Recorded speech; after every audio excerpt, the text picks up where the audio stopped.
কি ব্যাপার চাচা? সিমেন্ট তো ঠিকঠাক মতো দেয় নাই। আপনাকে এক বেলার দায়িত্ব দিয়ে গেলাম, আপনি দেখাশোনা করবেন। কি করছে কি করছে? স্যার, 2টা দিন ধরে কিচ্ছু খাই না, কয়টা টাকা ভিক্ষা দেন। তুমি ভিক্ষা করতেছো কেন? তোমার হাত ভালো, পা ভালো, নাক ভালো, তোমার তো ভিক্ষা করার কথা না। তুমি কাজ করে খাও। অনেক কাজ খুঁজছি, কেউ কাজ দেয় না। আরে নাই। তুমি কাজ খুঁজছো কিন্তু পাও নাই। তুমি কার ওখানে কাজ করছো আমাকে বলো। কাজ করবা? তুমি করবা? কাজ করলে তো আজকে থেকেই করতে পারো। আজকে কাজ করো, সন্ধ্যায় ভাত খেও। স্যার, যদি দিতেন খুব উপকার হইতো। ফাইজলামি করো, পিঠে বিল্ডিং থেকে বের করে দিও। জি চাচা, কোন? আরে কত সুন্দর সোনার টুকরা বলা তুমি। তুমি ভিক্ষা করো, 200 টাকা আছে। তুমি এখান থেকে 100 টাকা নিয়ে দুপুরে খাওয়ানটা খাও, আর আমার 100 টাকা দাও, আমি দুপুরে খাওয়ার খাবো। চাচা, তোমার কাছেও ভাঙতি নাই, আমার কাছে ওই 200 টাকা নো। কি করি কত?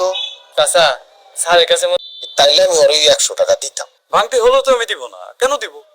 আপনার এত দরদ হচ্ছে, আপনি দেন। তাহলে কেমনি হলো? স্যারও তো তোমার 200 টাকা ভাঙিয়ে না, ওর 100 টাকা দিল। আপনার টাকা আপনি ভাঙিয়ে যাকে খুশি তাকে দিতে পারেন, সেখানে তো আমার কিছু বলার নাই। আপনি চাইলে পুরো টাকাটাই তাকে দিতে পারেন। সেটা আপনি কাজ করতেছেন না, নিচে যে টাকা ভাঙাচ্ছেন, তাহলে তো আমার উপর প্রেশার আসবে। আমি জবাবদিহিতা করবো কিভাবে? এমনিতেই আপনাকে কেউ কাজে নিতে চায় না, বয়স বেশি। কি আছেন স্যার? তাহলে আমি কি করি বাবা কত? চাচা, আপনি কোনো চিন্তা করেন না, আপনি বাগদি করতে যান, আমি আপনার কাজগুলো নিয়ে আসেন, ততক্ষণে আমি আপনার কাজগুলো করতে থাকি।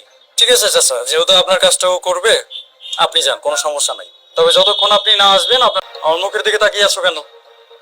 এখন তো তুমি তার পরিবর্তে কাজ করতেছো। তিনি তো দিন শেষে আমার কাছ থেকে টাকা নিবে, তার মানে তুমি আমার কাছে চুক্তিবদ্ধ।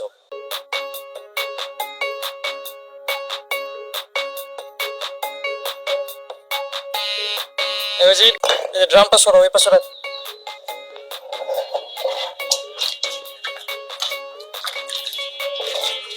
ইটগুলো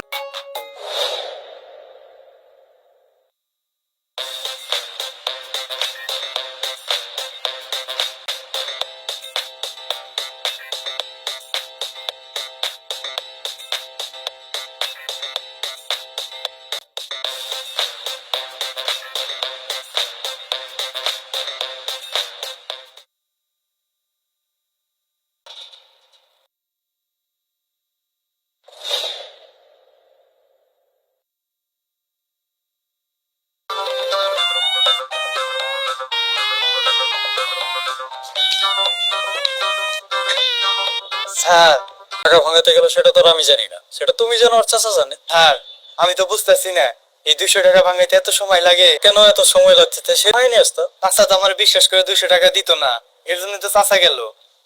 সেটাও একটা কথা। ঠিক আছে, তুমি কাজ করতে থাকো। তুমি দাঁড়াইছো কেন? তুমি তো এখন চাচার পরিবর্তে কাজ করতেছো। চাচাকে তো আমি টাকার চুক্তিতে রাখছি। এখন যদি তুমি ঠিকঠাক মতো কাজ না করো, তোমার কাছে চাচা আসছেন, দেন আমার 100 টাকা দেন। কোন কি ভাঙাইতে পারেন নাই? ও, নিচে যে অনেক চেষ্টা করলাম, 2 কিলোমিটার হাঁটছি, কি যে হয়েছে কেউ দিল। এখানে কিছু কিনবার কয়, 2 টাকার চকলেট কিনলে কি আর 200 টাকার ভাঙতি দেয়? আমি টাকাটা ভাঙাইতে পারলাম না বললে তোমারে দিতে পারলাম। তুমি কিছু মনে করো না বাবা, এটা কোনো অনেক চেষ্টা করছি, দেখো না। কিন্তু কি করুন কও, ভাঙতি না বললে আমি দিব কোন থেকে তোমারে? তুমি কিছু মনে করো না বাবা। আজকে আপনি আমার 100 টাকার লোক দেয় এতক্ষণ আটকে রাখলেন। দূর, এখানে আমার আশাটাই বলে এসো। এই ছেলে শোনো, এই যে নাও 100 টাকা। স্যার, আপনি আমার টাকা দিতেছেন? হ্যাঁ দিচ্ছি তো। 100 টাকা নাও, নিয়ে কিছু খাও। এখানে আমি ভালো হলাম কিভাবে? আমার টাকা নিলাম। এই টাকাটা তোমারই হক। আমি তোমাকে দানও করতেছি না, তোমাকে দয়াও দেখাচ্ছি। তুমি কি আমার কথা বুঝতে পারছো? এটা তুমি যে গত 1-1.5 ঘন্টা পরিশ্রম করলা, এটা সেই পরিশ্রমের পারিশ্রমিক। সৎভাবে তো কাজ করো না, ভিক্ষা করে খাও। সৎভাবে কাজ করে খাবার মজাই আলাদা। এই যে আজকে থেকে তুমি কাজ করা শুরু করলা, এভাবে কাজ করতে থাকো, মনে শান্তি পাবা না? সৎভাবে 2 টাকা হোক, 4 টাকা হোক, অভাবে থাকলেও মনে শান্তি থাকে। স্যার, ঠিক বলছেন, আমি কালকে থেকে এই কাজ করব। কালকে সকালে চলে এসো, তোমার জন্য আমি কাজের ব্যবস্থা করবো। আপনাকে ধন্যবাদ স্যার।